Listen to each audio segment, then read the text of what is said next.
अस्सलाम वालेकुम। अब हम देखने जा रहे हैं कि नून पे हम प्रोडक्ट सेल करते हैं।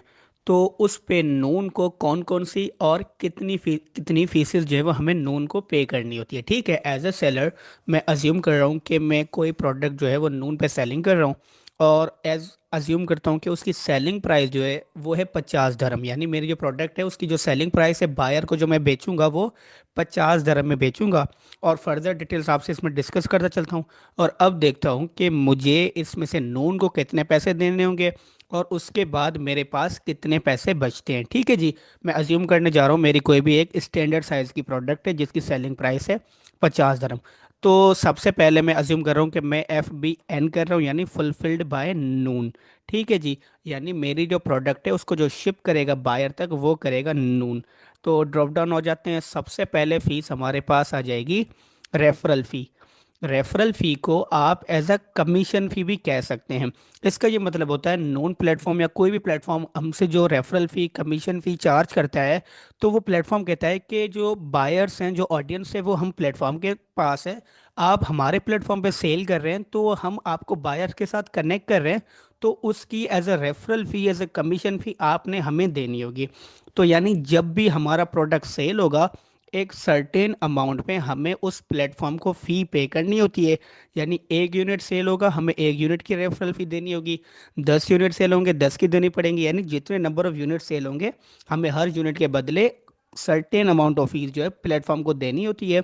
उसको हम एज अ कमीशन या एज अ रेफरल फ़ी कहते हैं।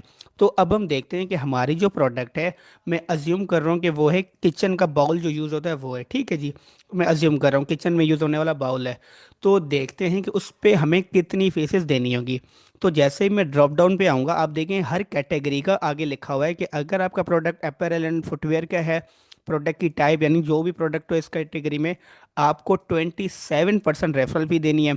अगर आप वॉचेस सेल कर रहे हैं तो उस पे आपको ये फीसेस देनी है, आईवीआर पे ये देनी है, ज्वेलरी पे ये देनी है।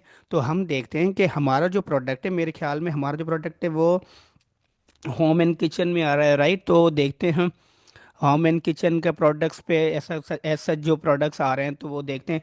यहाँ पर देखें आपकी जो भी प्रोडक्ट्स हैं, आपको यहाँ से कैटेगरी मिल जाएगी। अगर कैटेगरी आपको ना भी समझ में आए ना तो आप गूगल कीजिएगा, आपको बता देंगे कि आपकी प्रोडक्ट है वो किस कैटेगरी के अंदर जो है वो लाई कर रही है। ठीक है जी। सो यहाँ से मैं देख लेता हूँ। ठीक है, मैं अज्यूम करता हूँ कि मेरी प्रोडक्ट जो है वो इसमें आ रही है, किचन एंड डाइनिंग भी इसमें आ रहा है। तो मेरी कैट इसमें आ रही है। ठीक है, मेरी प्रोडक्ट की जो सेलिंग प्राइस थी वो थी 50 दरम। तो अब मुझे ये कह रहा है कि एज अ रेफरल फी आपने 15% नॉन को आपने रेफरल फी देनी होगी। अब मेरे प्रोडक्ट की प्राइस जो है, यहाँ से मैं साइड में कैलकुलेटर भी ओपन कर लेता हूँ। ठीक है, मेरे प्रोडक्ट की जो सेलिंग प्राइस है वो 50 दरम। उस पे से मुझे माइनस कर देनी है 15 दरम। क्योंकि ये मुझे क्या कह रहा है, यहाँ पे देखिए, ये मुझे कह रहा है कि आपकी प्रोडक्ट अगर इस कैटेगरी में है देन 15% जो है वो नॉन को आपने एज अ रेफरल फी देनी है। चले मैं अज्यूम कर रहा हूँ कि 50 दर मेरी सेलिंग प्राइस थी, उसमें से नॉन मुझसे 15% जो है वो एज अ कमीशन ले लेगा, एज अ रेफरल फी ले लेगा। ठीक है जी। सो और ड्रॉप डाउन पे आते हैं। तो उसके अलावा हमें क्या पे करना है, उसके अलावा रेफरल फी हो गई। सेकंड फी कौन सी आएगी, आपने ये लाजमी ध्यान रखना है कि जिस कैटेगरी का आपने प्रोडक्ट हो वहाँ की आपने परसेंटेज देख लेनी है। अमेजोन पे तो ऐसा होता था कि उनके पास FBA रेवेन्यू कैलकुलेटर है तो वहाँ पे हमें ऑटो डिडक्ट कर लेता था, बट यहाँ पे हमें मैन्युअली चेक करना है। ठीक है जी। सो मुझे इंशाल्लाह इसकी जो लिंक भी जो है वो इस पूरी की जहाँ पे फीसिस शो हो रही है मैं वो भी डिस्क्रिप्शन में अटैच कर दूंगा, तो आप वहाँ से देख सकते हैं। Second is FBN outbound fees.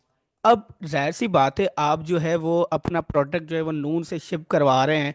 तो यहाँ पर ये देखें, यहाँ पर उसकी रेफरल फीस आ गई। तो शिप करवा रहे हैं तो आपके बेहाफ पे नून जो शिप करेगा, तो बायर तक वो जो प्रोडक्ट आपका लेके जाएगा तो वो शिपिंग फीस भी तो आपसे लेगा। तो शिपिंग फीस आपसे क्या लेगा उसने ये भी मेंशन की हुई है। यहाँ पर उसने बताया हुआ है कि अगर आपके प्रोडक्ट जो आपका जो प्रोडक्ट है वो स्मॉल इन्वेलप, यानी जो इन्वेलप्स हमारे पास होते हैं, तो वो कह रहा है कि अगर स्मॉल इन्वेलप में आएगा तो फीसेस कुछ इस तरह से होंगी।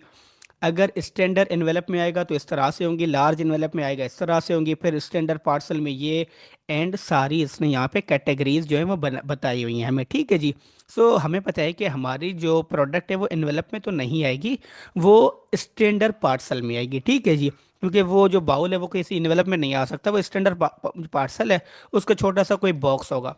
अब ये कह रहा है कि ठीक है, स्टैंडर्ड पार्सल में भी उस प्रोडक्ट का वेट क्या होगा। क्या 0.25 kg यानी 250 ग्राम से कम होगा, या 250 ग्राम और आधा केजी के अंदर होगा, या हाफ के जी एंड 1 kg के बीच में होगा? जो भी होगा, मैं अज्यूम कर रहा हूँ मेरा जो प्रोडक्ट का वेट होगा वो हाफ के जी से लेके 1 kg के बीच में होगा। ठीक है जी। सो ये कह रहा है कि ठीक है, आपका प्रोडक्ट जो है स्टैंडर्ड पार्सल के अंदर आ रहा है, उसका जो वेट है वो हाफ के जी से लेके 1 kg के अंदर है। तो अगर उस प्रोडक्ट की जो सेलिंग प्राइस है, अगर उस प्रोडक्ट की जो एवरेज सेलिंग प्राइस है, अगर वो 25 dirham से कम है, तो आप पे ये वाली फीसेस अप्लाई होंगी। अगर उसकी जो एवरेज सेलिंग प्राइस है वो 25 dirham से ज़्यादा है, तो उस पे ये फीसेस अप्लाई होंगी। तो हमारे प्रोडक्ट की जो सेलिंग प्राइस थी वो क्या थी? 25 dirham से ज़्यादा। तो हम इस पोर्शन में देखते हैं कि स्टैंडर्ड पार्सल और हमारे प्रोडक्ट का जो वेट था वो हाफ के जी से 1 kg था, तो हमें 10 dirham जो है वो इसकी as a FBN outbound fees यानी जो शिपिंग फीस आएगी वो हमें देनी होगी। तो ये भी कैलकुलेटर में चल के मैं इसको भी माइनस कर लेता हूँ, -10 dirham। ठीक है जी, ये सारी चीज़ें आपने लाजमी देखनी है। आपने बस ऐसा ही अंदाज़ा नहीं लगाना, आपने एग्जैक्ट चेक कर लेनी है, ताकि आपकी एंड ऑफ द एंड जब आप ऑडिट करें तो आपको एग्जैक्ट पता चले कि आपको कितना परसेंट प्रॉफिट आया है। ठीक है जी। सो चलें यहाँ से देखते हैं। यार तो रेफरल फी भी हमारी हो गई, FBN आउटबाउंड फीस भी हमारी हो गई। लास्ट आ जाती है मंथली स्टोरेज फीस। ठीक है जी। सो ये वाली जो पहले वाली दो फीसेस हैं, ये आपने तभी पे करनी है जब आपकी जो प्रोडक्ट है वो सेल होगी। आपकी प्रोडक्ट सेल होगी यानी आपको सेल आई है, तभी तो आप उसको कमीशन देंगे। सेकंड, अगर आपकी सेल आई है बायर तक तभी पहुंचेगी, देन तभी आपने जो है वो आउटबाउंड फी जो है उसको देनी होगी। सो नंबर थर्ड, जो मंथली स्टोरेज फी है, इसका सेल से कोई लेना देना नहीं है। आपने अपनी जो प्रोडक्ट है वो आपने अमेजोन पे रखवा दी है, सॉरी नून पे रखवा दी है, तो उसकी आपने स्टोरेज फी चार्ज होगी आपसे। ठीक है जी, नून आपसे चार्ज करेगा। वो कितनी चार्ज करेगा? यहाँ पे कैटेगरीज वाले पोर्शन में आ रहा है ऑल कैटेगरीज, यानी आपकी प्रोडक्ट किसी भी कैटेगरी में हो, आपसे जो चार्ज किया जाएगा कॉस्ट पर CBF। CBF का मतलब होता है क्यूबिक फीट। यहाँ पर आप देख सकते हैं कह रहा है कि आपसे 1 क्यूबिक फीट का हर महीने 1.5 dirham लिया जाएगा। अब आपकी प्रोडक्ट किसी भी कैटेगरी के अंदर हो, अब 1 क्यूबिक फीट के अंदर आपका मिसाल तौर 1 यूनिट आ रहा है, 10 यूनिट आ रहे हैं, 5 यूनिट आ रहे हैं, वो आपने अपने प्रोडक्ट के हिसाब से देख लेने। लेकिन मैं अज्यूम कर रहा हूँ, जस्ट आपको समझाने के लिए मैं अज्यूम कर रहा हूँ कि एक जो प्रोडक्ट है वो एक मेरा यूनिट 1 CBF में आता है। ठीक है, मेरे यूनिट जो मेरा एक यूनिट है उसकी जो मेजरमेंट है वो 1 CBF के बराबर है। तो मुझे 1.5 dirham मुझे एज अ स्टोरेज फीस जो है वो देनी होगी नून को। तो उसको भी मैं माइनस कर लेता हूँ, ये मैंने कर लिया 1.5 dirham माइनस।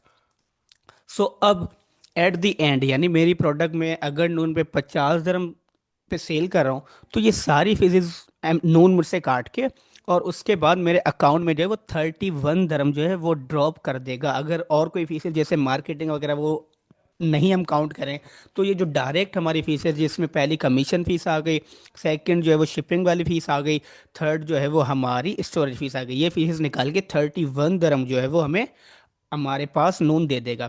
अब इसमें से एक हमने वो पैसे निकाल लेने कि जाहिर सी बात है वो जो प्रोडक्ट हम सेल कर रहे हैं वो हमने चाइना से या विद इन UAE से परचेज भी तो किया हुआ होगा। तो वो हमने 5 dirham में किया हो, 10 में किया हो, 15 dirham में किया हो, तो वो प्रोडक्ट की प्राइस आपको पता होगी कि आपने उसकी सोर्सिंग कितने में की है, वो आप यहाँ से निकालेंगे।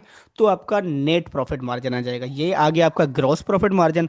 अब इससे जो है वो आप अपनी प्रोडक्ट की कॉस्ट निकालेंगे, तो आपके पास आपके प्रोडक्ट का नेट प्रॉफिट मार्जिन आ जाएगा। So this is how you can calculate your profit on known. ठीक है जी, ये तीनों फीसेस निकाल लेनी है।